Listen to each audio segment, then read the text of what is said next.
Alors, bonjour Renaud. L'examen du CEP et de l'entrée en 6e est annulé. C'est une première. Oui. En tout cas, de mémoire d'Ivoirien, sauf à savoir si un peu longtemps dans le temps ça a été fait. Sinon, de mémoire d'Ivoirien, c'est la première fois que cet examen est annulé. Et c'est pour cette année, il faut le préciser.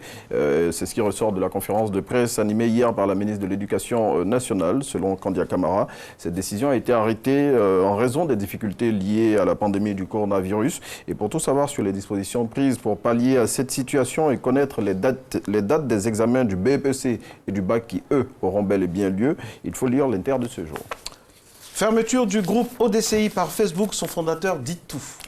C'est dans une interview accordée à l'Expression que Thierry Kofi, fondateur et administrateur du groupe Observatoire démocratique de Côte d'Ivoire, revient sur les raisons de la fermeture de sa plateforme par les administrateurs du réseau social Facebook. Selon lui, la publication prohibée qui est à l'origine de cette situation est l'œuvre de hackers dont l'objectif est de discréditer son groupe. Thierry Kofi, selon l'Expression, entend donner une suite judiciaire à cette affaire. L'opération de la révision de la liste électorale démarre la semaine prochaine. Ce sont 10 848 centres d'enrôlement qui seront ouverts sur le territoire national dans le cadre de cette opération qui va se dérouler du 10 au 24 juin 2020. Selon Ibrahim Koulibaly Kuibiert, le président de la commission électorale indépendante dont les propos sont rapportés par Fraternité Matin, c'est 5 millions de personnes qui sont attendues au cours de cette opération. Et puis le bureau politique du Parti démocratique de Côte d'Ivoire, PDCI, a ouvert ses portes hier. C'était vraiment avec beaucoup d'ambiance. Effectivement, et au sortir de la première journée, le nouveau réveil indique que le PDCI-RDA est en ordre de bataille pour la présidentielle. Selon le confrère, au cours de cette activité dont l'objectif majeur est de préparer la convention du parti prévue pour la semaine prochaine, Henri Konan Bédié a demandé aux participants de débattre en toute sérénité. Et puis le quotidien Le Matin s'intéresse au bureau politique du parti du président Houphouët-Boigny.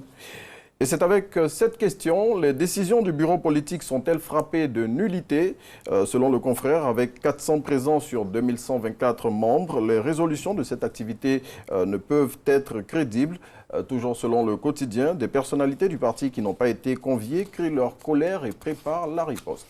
Et le PDCI toujours à l'honneur, ça fait 3 fois maintenant dans cette revue de presse. Bureau politique du PDCI toujours, certains cadres du parti affichent leur désaccord.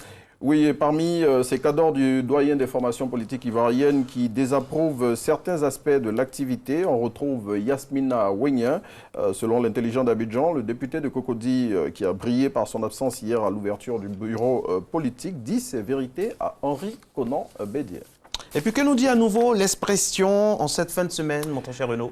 Coup d'État manqué de décembre 2019, des secrets jamais révélés sur la garde rapprochée de Guillaume Soro, c'est ce que barre à sa une le confrère, qui nous plonge au cœur du dispositif sécuritaire de l'ex-président de l'Assemblée nationale et livre des révélations fracassantes des ex-gardes du corps de Soro Guillaume.